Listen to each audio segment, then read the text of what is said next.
Assalamualaikum dan salam sejahtera.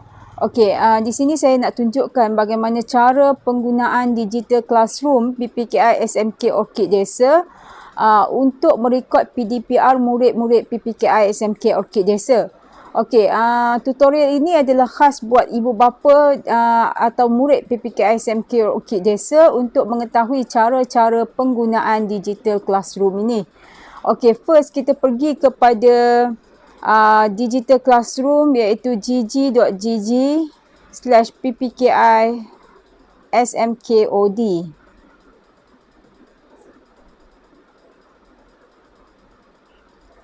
Okey, Digital Classroom ini adalah dibina daripada Data Studio, jadi dia mengandungi banyak data, so dia akan lambat sikit. Okey, jadi kalau internet kita agak perlahan, akan ada masalah untuk akses kepada Data Studio ni dan mengambil masa agak lama. Jadi perlu tunggulah. Okey, di sini saya tunjukkan cara penggunaan bagaimana kita nak menyemak maklumat latihan ataupun kelas online murid yang telah dikongsi oleh guru. Okey, di sini di paparan utama ini kita dapati ada ini adalah paparan untuk maklumat latihan kelas online murid bagi setiap hari yang dikongsi oleh guru. Jadi murid perlu mendapatkan latihan di bahagian pautan ini iaitu bahan jenis pautan link atau latihan Google Meet. Okay, hanya dengan klik pada pautan tersebut. Tetapi di sini saya dapati ada ibu bapa yang mengalami kesukaran untuk mencari latihan. Okay, sebab kadang-kadang tu latihan yang baru dia ada di bawah, okay, tak dapat nak disusun mengikut turutan. Jadi saya tunjukkan bagaimana cara mudah untuk mencari latihan mengikut tarikh atau subjek. Okay, contohnya, katakan kita nak mencari latihan untuk hari ini, okay, iaitu pada 24 Februari. Jadi kita hanya klik, okay, kita klik kepada bahagian pencarian iaitu bahagian tarikh di sini. Okay, klik bahagian tarikh. Di bahagian anak panah ini dia akan keluar. Okay, ini adalah tarikh-tarikh yang ada. Jadi di sini kita cari tarikh untuk hari ini iaitu 24 Februari. Jadi klik pada 24 Februari dan klik only. Okay, maka dia akan keluar paparan ini. Kita keluar daripada paparan ini, kita just klik di bahagian luar. Okay, dan kita akan nampak paparan untuk tarikh 24 Februari sahaja. Ini semua adalah latihan untuk tarikh 24 Februari. Okay.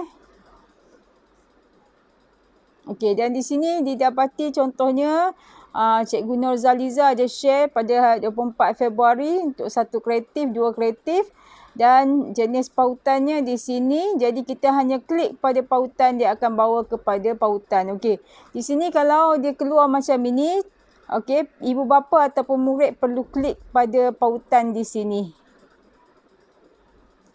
Okey, so ini adalah latihan yang diberikan oleh Cikgu Zaliza tadi. Okey, dan murid boleh selesaikan lah. Okey, kita balik kepada maklumat latihan. Okey, ini adalah selesai untuk maklumat latihan. Kita juga boleh mencari menggunakan subjek ataupun kelas. Okey, jika nak mencari menggunakan subjek atau kelas, katakan tarikh tadi 24 Februari dan kita nak mencari untuk kelas hari ini. Okey, iaitu kelas 1 kreatif, 2 kreatif. Contoh. Okey, jadi kita klik pada 1 kreatif, 2 kreatif ini, klik only. Okey. So dia akan keluar, okey, klik di bahagian luar untuk hilangkan paparan, maka dia akan keluar 1 kreatif, 2 kreatif. Yang ini latihan tarikh 24 Februari, latihan 1 untuk kelas, 1 kreatif dan 2 kreatif sahaja. Yang lain tak keluar. Okey. Okey. Kalau kita menggunakan kaedah biasa, kita perlu scroll di bawah. Okey, di mana kita kena tarik naik untuk mencari latihan satu persatu. Dan ini menyukarkan ibu bapa ataupun murid. Jadi boleh menggunakan kaedah carian seperti tadilah, masukkan tarikh dan juga kelas di bahagian ini. Okey, di sini adalah pengumuman atau hebahan. Okey, jarang biasanya kita letakkan pengumuman atau hebahan ni di bahagian WhatsApp ibu bapa. Okey. Okey, di sini saya nak tunjukkan pula bagaimana untuk kita menyemak rekod PDPR ataupun kita nak menghantar latihan. Okey, contoh di sini, okey, kita pergi kepada kelas murid, iaitu contohnya kelas 2 kreatif. Okey, klik pada 2 kreatif, tunggu. Okey, dia akan lambat sikit.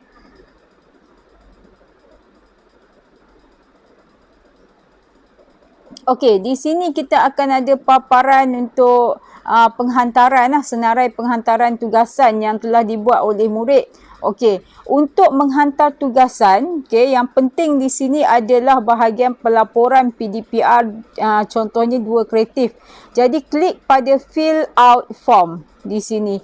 Fill out form, klik pada fill out form, dia akan bawa kepada pelaporan yang perlu kita hantarlah. Di mana apabila murid menyiapkan latihan ataupun menghadiri kelas online di Google Meet, perlu isi pelaporan ini. Okey, contoh di sini saya letakkan nama murid. Okey, contoh Nur Aziatul Syawal. Okey, tarikh hari ini 24. Okey, dan subjek. Contohnya subjek hari ini adalah matematik. Okey, next. Klik pada next. Okey, di sini penghantaran tugasan matematik. Jika ada penghantaran tugasan, boleh add file. Okey. Kemudian select files from your device. Contohnya kalau paparan itu dalam bentuk gambar. Okey, so select files from your device dan ambillah gambar di file ibu bapa. Okey. Boleh pilihlah mana-mana gambar yang mungkin gambar daripada latihan tersebut. Okey, bila dah selesai, boleh terus klik pada butang upload. Okey, saya tunjukkan contoh di sini. Okey, katakan ini latihannya. Okey, kemudian upload. Okey, dia akan keluar di sini screenshot, iaitu hasil daripada gambar tu lah. Dan kalau ada lagi gambar, masukkan, sebab di sini maksimum 5 gambar boleh dimasukkan. Bila dah selesai, klik pada butang submit. Okey, tunggu.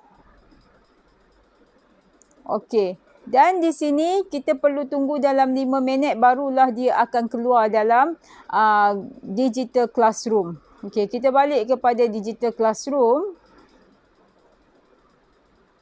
Okey, di sini digital classroom.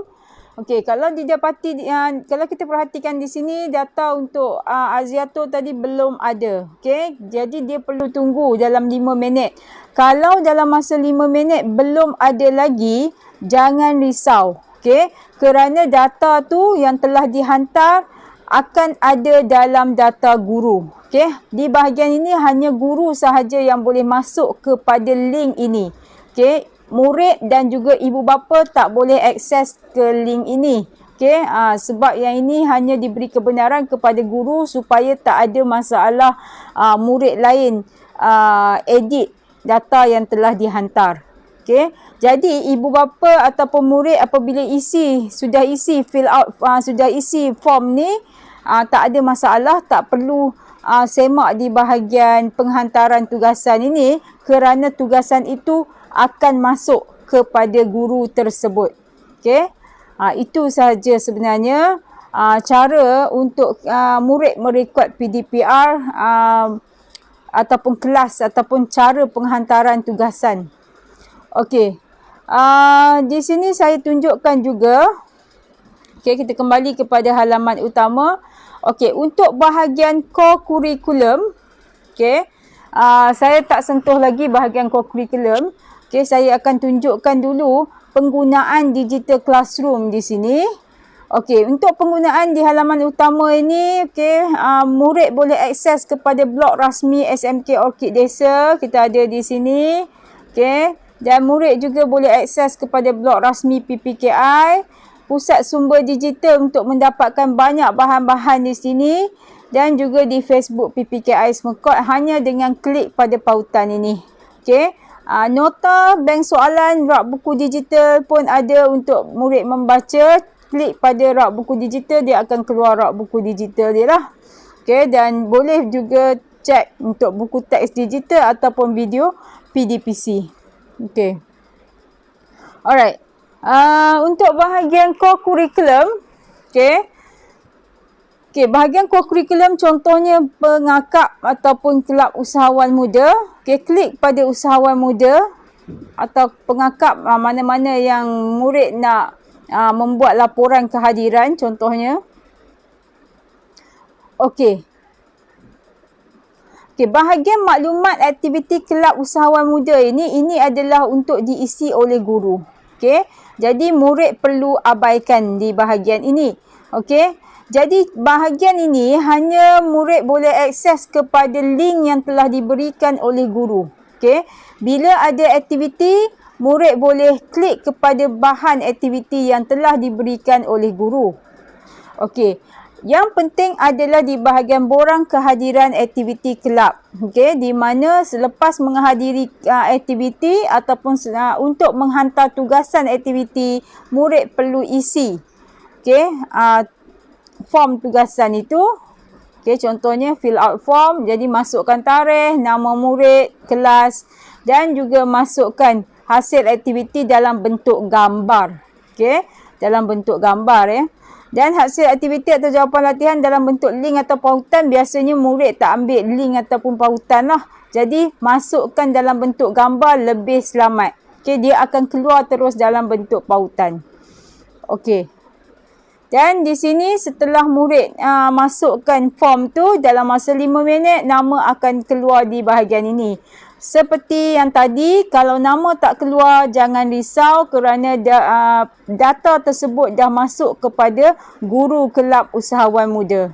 Okey. Itu sahaja bagi core curriculum. Sama juga bagi kelab bagi pengakap ataupun kelab badminton. Okey, setakat itu sahaja untuk penggunaan ataupun tutorial ataupun cara penggunaan digital classroom PPKI SMK Orchid Desa. Diharap tutorial ini dapat membantu ibu bapa dan juga murid untuk menggunakan digital classroom dengan bermanfaat. Okey.